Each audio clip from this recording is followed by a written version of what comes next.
KPBS On Demand is supported by UC San Diego's Art Power, presenting cellist Joshua Roman, performing from his album Immunity, alongside music by J.S. Bach and more. Sunday, June 22nd at UC San Diego's Epstein Family Amphitheater. Reserve your tickets at artpower.ucsd.edu.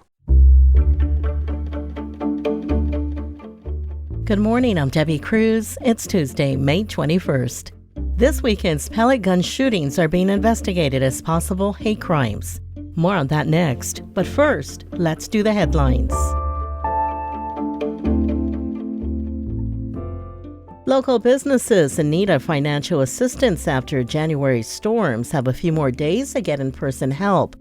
The Small Business Administration Disaster Loan Outreach Centers in Mountain View and Spring Valley are set to close on Thursday. The Disaster Center, located in the Mountain View Community Center meeting room, will be open from 9 in the morning until 5 p.m. today, and all other days before closing it'll be open until 6 p.m. The Spring Valley Library location will open from noon to 6 p.m. today. The rest of the week it'll be open from 10 a.m. to 6 p.m. Red Lobster has officially filed for bankruptcy. It was previously announced that nearly 100 locations will close, including one in Mira Mesa. The company has struggled with a decline in customers and rising lease and labor costs, among other challenges. The locations in Chula Vista and the Sports Arena area are set to remain open. Today's weather is expected to be slightly warmer than yesterday, but the National Weather Service says temperatures will still be up to 10 degrees below average for this time of year. Temps in the inland areas today will be in the low 70s. By the coast and in the mountains, temps will be in the low 60s. In the deserts, it'll be in the low 90s. Similar weather is expected tomorrow. From KPBS, you're listening to San Diego News Now. Stay with me for more of the local news you need.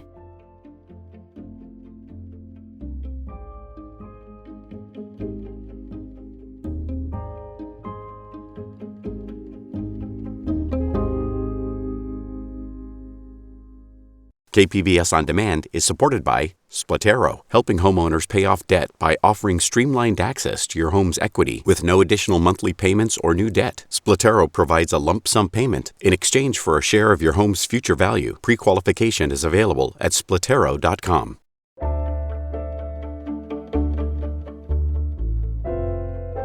San Diego police are investigating a string of drive-by shootings targeting Hillcrest gay bars over the weekend as possible hate crimes. Reporter MG Perez spoke to one of the victims hit by shots from a pellet gun.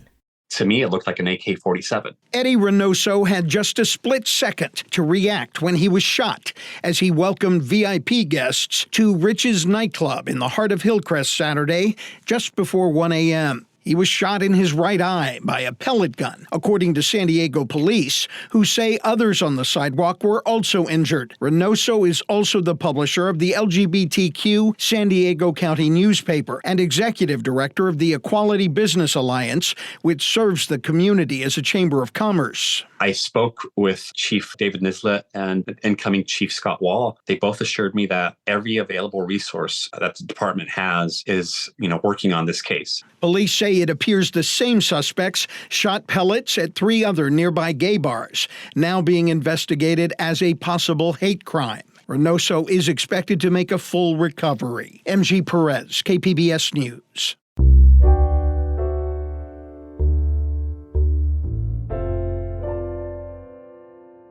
For decades, ads for State Farm have claimed, like a good neighbor, State Farm is there.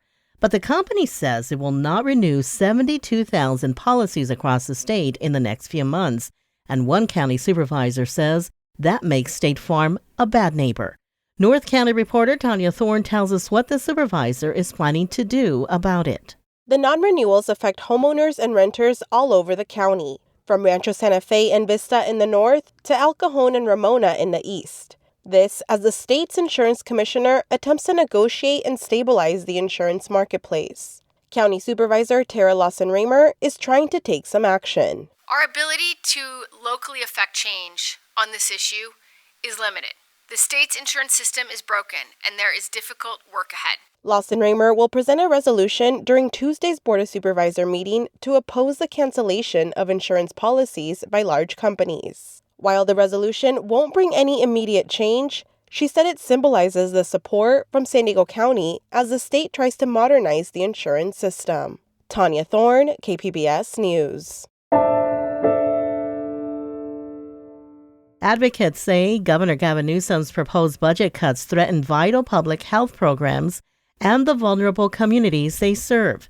Health reporter Heidi DeMarco spoke with one public nurse about her concerns. The proposed cuts include $300 million in annual funding for the state's Future of Public Health initiative. San Diego County's share of that is about $14 million. The program started in 2022 after COVID-19 to help each public health department address local needs, and it filled 900 positions statewide, including communicable disease investigators, nurses, and lab staff. Advocates say without the funding, hundreds of those positions could be jeopardized. San Diego public health nurse Michelle Zitlau-Johnson says it's not just about preventing another pandemic.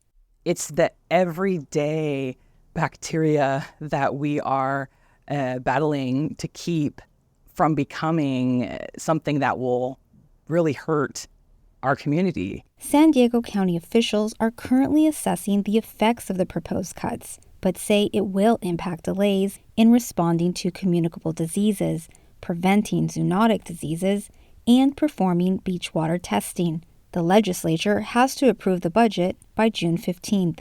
Heidi DeMarco, KPBS News. Cross-border sewage pollution and record-long border wait times are clear signs of Tijuana's failing infrastructure.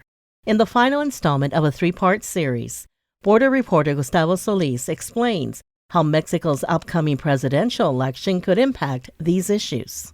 This is the sound of a Tijuana apartment building crumbling to the ground.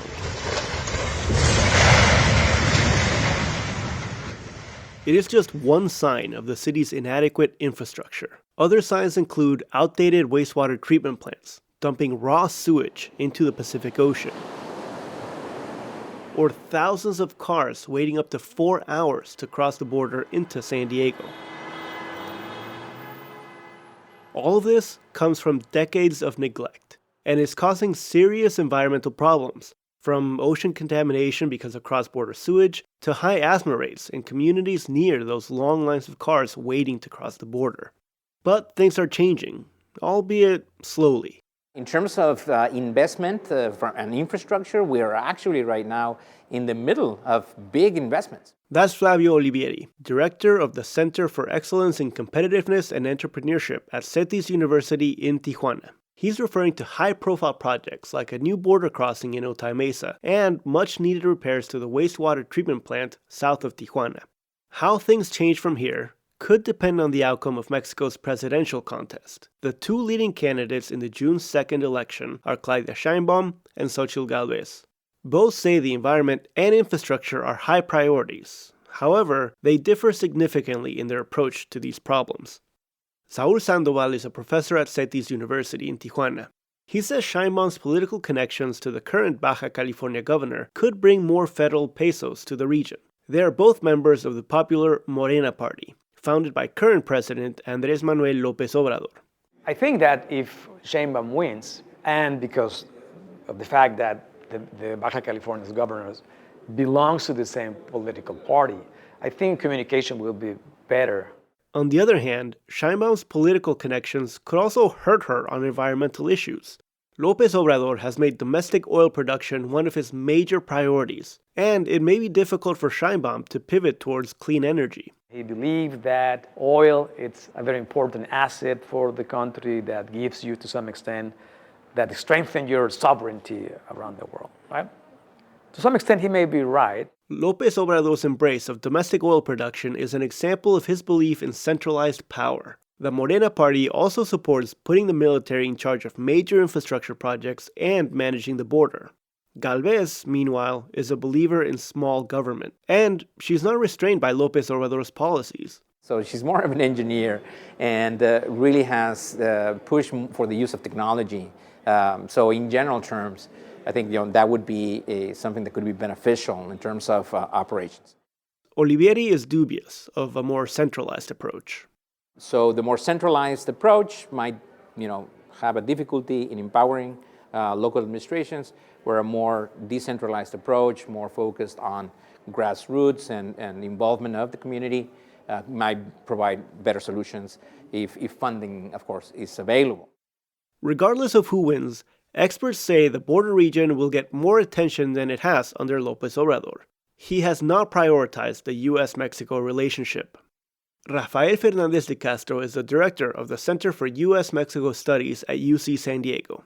Well, I feel very comfortable, even happy, and I'm optimistic about them because both of them are self-made women. I believe, either choice is very good for Mexico. But ultimately, Fernández de Castro says local communities along the border cannot depend on the federal government for everything. Local leaders must also step up. People from Tijuana, from San Diego, and California and Baja California, we really have to get a sense of agency and do the things for ourselves. It remains to be seen if that local leadership will emerge. Gustavo Solis, KPBS News.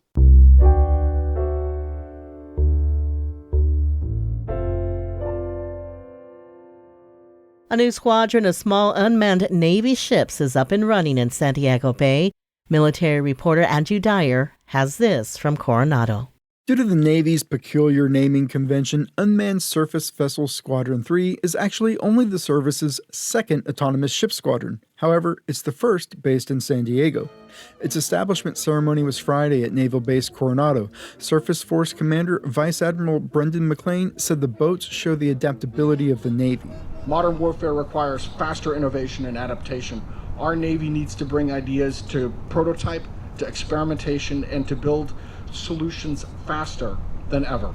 The boats are about the size of a two-person rowboat, but can carry different payloads such as sensors, communications, and weapons. Lieutenant Nicole Kim says being part of the squadron is exciting because everything they're doing is experimental. Developing the future capabilities of the Navy is also really rewarding because I get to say in the future that I was a part of that. The squadron is pretty small for now, with just about 20 sailors and 4 boats, but we'll have more boats and hundreds more sailors soon. Andrew Dyer, KPBS News. That's it for the podcast today. As always, you can find more San Diego news online at kpbs.org. In tomorrow's podcast, KPBS Arts reporter Beth Accomando joins me to talk about her new video podcast called Stripper Energy, Fighting Back from the Fringes. Join us for that, plus the day's top stories. I'm Debbie Cruz. Thanks for listening, and have a great Tuesday.